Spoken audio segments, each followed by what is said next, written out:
Jesus was black. Don't have a heart attack. Shalom. My name is Ronette Brooks. First and foremost, I want to say all praises to the Most High. Hallelujah. Hallelujah. I want to just wish blessings for everybody that supported the last video that we did. We've done 2 now. This will be the 3rd. So what I want to do in this video is prove, based on the word, that the Messiah and his people were melanated. Okay, so I have had a lot of conversations with my people and just with Christians in general. You know, my ex-husband's father is a Christian black man, and he said the exact same thing to me that the apple of my eye baby sister said, that my best friend in Puerto Rico said. It doesn't matter who I'm talking to when I'm talking to Christians. It doesn't matter what language I'm speaking. It can be English, it can be Spanish. They say the same thing. El color del piel no importa. The color of the skin is not important. I know you guys have heard this.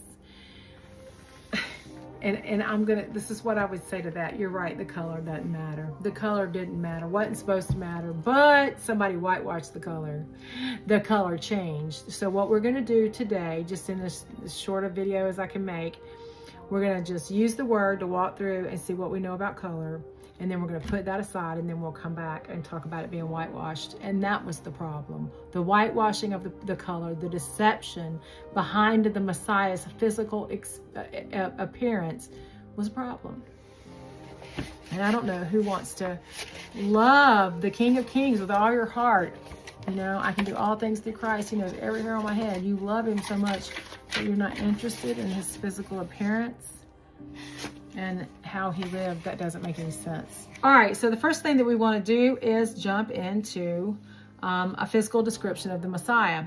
So the physical description of the Messiah is found in just a few words in Revelation. In Revelation 1:13 we read, "And in the midst of the 7 candlesticks, one like unto the Son of Man, his head and his hairs were white like wool, as white as snow, and his feet like unto fine brass, as if they had been burned in a furnace." The description gives us 2 physical markers: hair, wool like hair, and feet like furnace burned brass. So let's talk about those. The hair is compared to wool for texture, not for color. Wool refers to coarse, thick, tightly curled hair, a known negroid hair phenotype. The color is actually white like snow. So the color of snow and the color of wool are 2 different things, right? Like wool was for hair texture, white as snow was for hair color, intensity, and brightness. Let's talk about wool. Wool's not really pure white like snow. It's matte, off-white, cream, brown, black, speckled, depending on the animal, but it's never reflective like snow.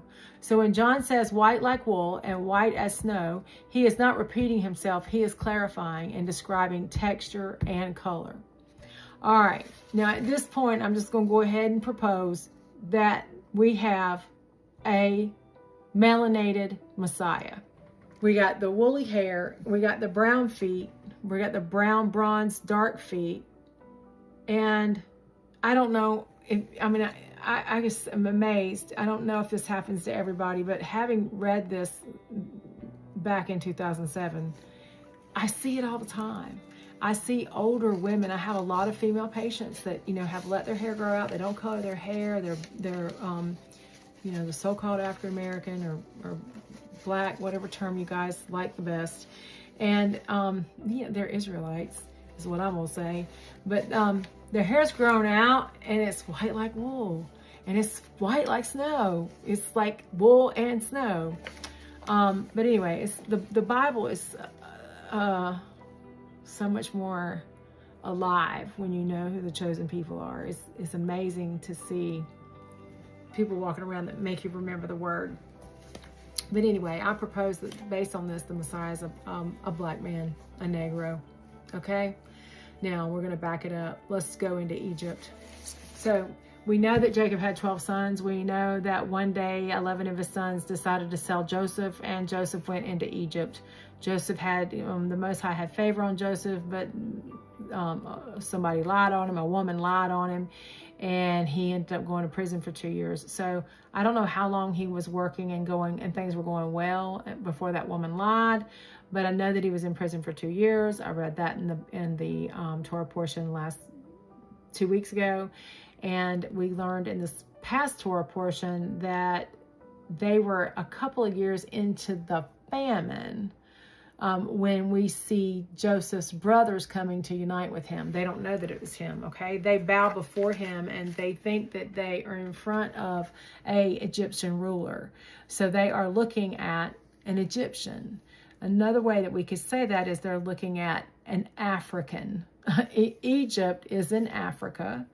And it's very hard to get ChatGPT to say that ancient Egyptians were black, because ChatGPT basically says, get out of here with that nonsense. They don't think like that. That's an American construct. It's, that is just like the Egyptians don't think in that construct. That's an American construct. A U.S. construct is what ChatGPT said. But I think we all know that the people that are born in Africa, the native people to Africa, are dark-skinned, melanated people. It's really, really cool. The Israelites were there for 430 years, and the only two Israelites that we see being confused for Egyptians are the one going in and the one coming out. It's almost like the Most High wanted us to know we're melanated going in and we're melanated coming out. Because Joseph on the way in, they thought they were seeing an African. Moses on the way out. Moses was the baby that was pulled out of the Nile and passed for an Egyptian, because there was a rule out that all Hebrew children had to die. Pharaoh's daughter found him, did not want to kill him, and wanted him to live, so she passed him off as an Egyptian, and Moses was raised as an Egyptian in Pharaoh's house. So even after there's an incident where Moses loses his temper and kills somebody and flees to the wilderness, and shepherds see him in the wilderness, and they go home and they tell their father about the Egyptian. So they're looking at Moses and they're seeing an Afrocentric Egyptian man.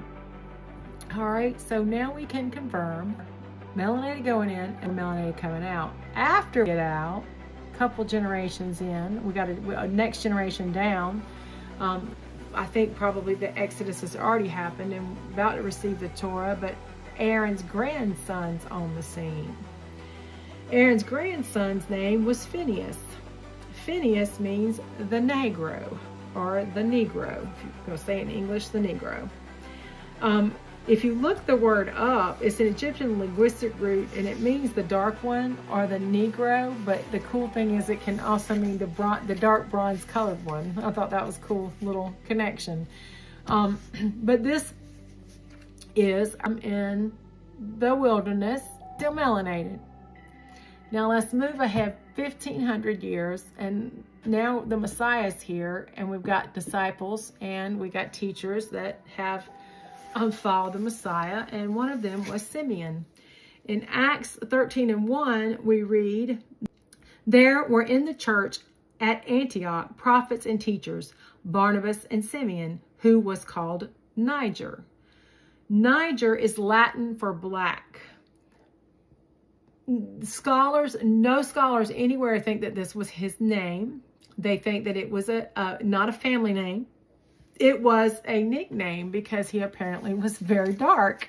And so he was called Niger. Niger is the Latin word that we get the derivative Negro from, or Negro in Spanish. That's where it comes from. It's a description of appearance. It's not clothing or ideology. Simon was a teacher. Simon was a prophet. Simon was an Israelite by blood, as was Aaron's son. Remember, Aaron, the grandfather of Phineas, was a Levite. So Phineas was a Levite. All right, so we got two bloodline Israelites, one on the break of Exodus and starting to climb, and then one at the time of Messiah. Kind of two ends of another time period. We've got the grandson of Aaron being called the Negro, and we've got Simeon being called Niger. We have an apostolic era Israelite leader, 1st century, being called the Black One. He's accepted. He's an Israelite, and he's a black man. All right, now let's just talk a little bit about the nation, okay? Messiah comes from the tribe of Judah. Phineas was in the tribe of Levite. Joseph was the tribe of Judah, or not the tribe of Judah, but one of the tribes of Israel. Joseph was a line of one of the brothers of Judah. So we've got several tribes being represented here, and they're all dark. This was a nation of people from Jacob. Jacob's name was changed to Israel. And this was a nation of people that had the same type of skin color. These people were black people. They were melanated people. They were dark bronze people, however you want to put it. They came out of Jerusalem in 70 AD when it fell black. They go to West Africa. They live there for I'm going to say about 1,300 years. No, let's see, 70. No, it would have been a little longer than that. But they were there approximately 1,500 years, I think. They left their mark, their language, an impact. We know they were there. Truly believe that there are some still there in the Igbo. But anyway, yeah, I think that the word I think it's very important. We got the beginning of Egypt, the end of Egypt, the beginning of the journey into the land, and then the Messiah. At each point, we get a look at Israelites to see their skin tone. Yeah, it didn't matter. It wasn't about color, but the whitewashing of the color did matter. I wanted to try and take a minute to address a couple of comments quickly. I don't have any other videos. Several people have reached out wanting to know about my other videos that I was interested in just serving Israel. And I was given the opportunity to do that first video, and we're just taking it one step at a time, one video at a time. And I am hoping that this one's going to be a part 2, though. This video that we're going to do is kind of have a second part. So I don't have videos. I am not working for TGC, for Deacon and Hassad. I am just serving Israel with what I know, and it's blessed me more than probably it will any Israelites. But did I already say thank you to the women that reached out and taught me to cover my head? Thank you very much. And I heard your words, and I appreciate your kindness.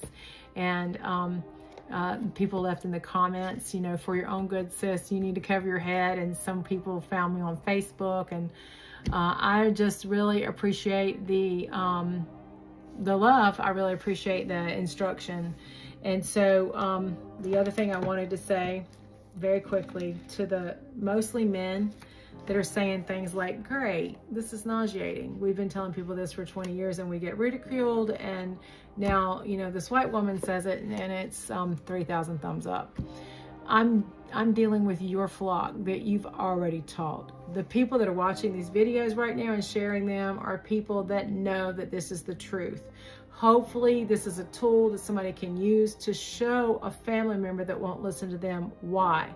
Because I'm white and I'm special, that's not it at all. There's something that happens to all people, and the saying is, familiarity breeds contempt. When somebody that you're close to when two family members try to have a conversation about religion or politics, it gets ugly. And it doesn't matter what color you are. When you start trying to change things about religion, politics, or diet, it gets, familiarity breeds contempt. So if it makes you feel any better, my people won't hear me. I've been out of the church since 2007. I've not had one Shabbat with a family member other than my children when I first came out of the church and they were still home.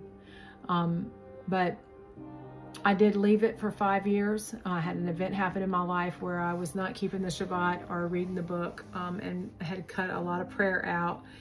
And that was a really dark time for me. I'm back in the Word and digging in and never going to walk away from it again.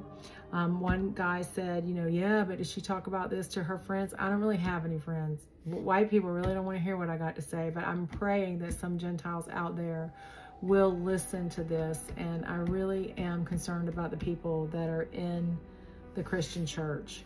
So I'm hoping that these videos will go. I've sent them to all the white people that I know. But yeah, did I tell y'all this already? I have my little black Messiah that I put on my desk at work, and secretly enjoy the fact that I kind of troll my coworkers with it. But this is not anything that I try to hide from like some other life or anything. This is real. This is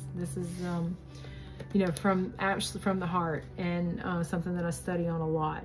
So I hope that everybody's on board with me at this point. If there are any Christians listening to this, I really encourage you to get to know your Messiah and to get some things straight and to undo the doctrines of men. I just thank you all for your time. Thank you for sticking to the end, and don't forget to leave comments and ideas of if there's anything that anybody wants to see. We're going to do some of these, okay? And it's my honor. All praises.